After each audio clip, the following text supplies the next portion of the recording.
नमस्कार, मैं हूं doctor Manish Yadav, Raishree Ayurveda spine clinic, Kanpur, Uttar Pradesh, Ashoknagar.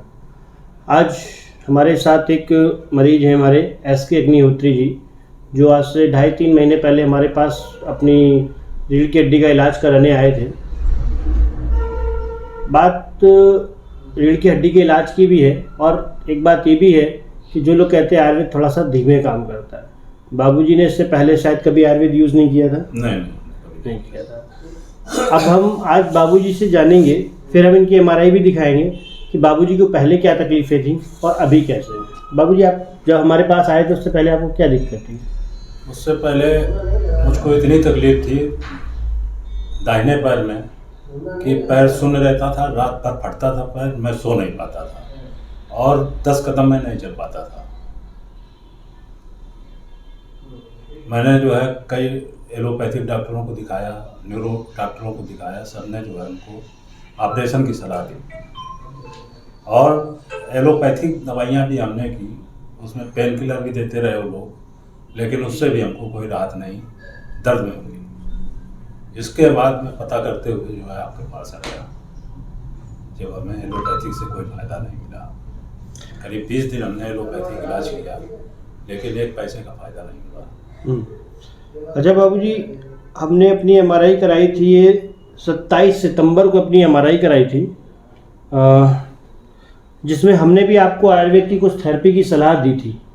हाँ, आपने सलाह दी थी थेरेपी की, वो पंचकर्मा करके आप न्यूरोथेरेपी, पंचकर्मा NSDR के लिए। एक बार मैं यहाँ पे थोड़ा फोकस करूँ बेटा।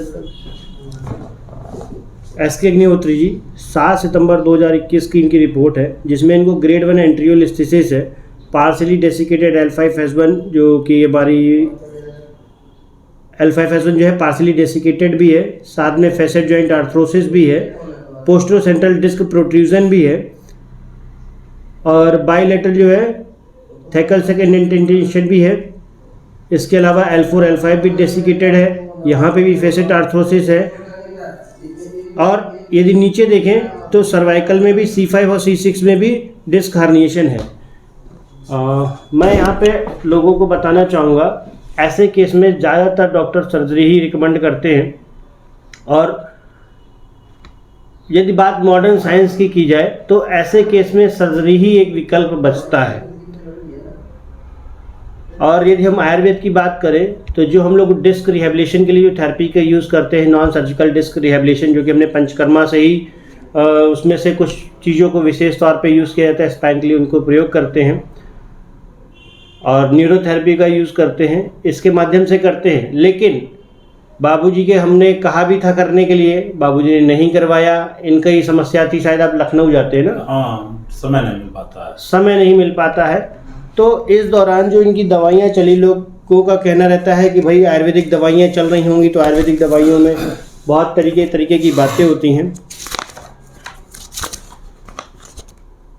त्रयोदशांग, विष्णु, एकांग वीर रस, पंचामृत लव, गुल और रसराज रस, जो कि सामान्य तौर पे सभी जगह उपलब्ध है। ये सामान्य दवाइयाँ चली थीं और कुछ विशेष परहेज और कुछ विशेष एक्सरसाइज, थोड़ा सा अपने आप का ध्यान रखना, इन्हीं चीज़ों को किया गया है और इसके अलावा अभी इन्होंने कुछ भी विशेष ज़्यादा मेहनत नहीं की है। सच्चाई है ये? हाँ। अच्छा, लोगों का कहना होता है कि आयुर्वेद बहुत धीमे काम करता है। आपके एलोपैथिक के अनुभव के हिसाब से आयुर्वेद का क्या रिस्पॉन्स रहा? देखिए, मैं जब पहली बार आपसे दवा लेके गया तो हमको 1 हफ्ते में रिलीफ मिल गई, फिर धीरे धीरे जो है प्रोग्रेस होती गई और अब तो मैं पूरी तरीके से जो है लगभग अपने को फिट महसूस करते हैं। देखिए, इन्होंने कहा इन्होंने फिट महसूस करते हैं, मैंने भी इनको बोला है कि आगे आपको एक एक्सरे कराना है। ग्रेड 1 एंट्रियोलिस्टिसिस है, जो कि बिना कुछ थेरेपीज या बिना सर्जरी के ये वापस तो नहीं आएगा।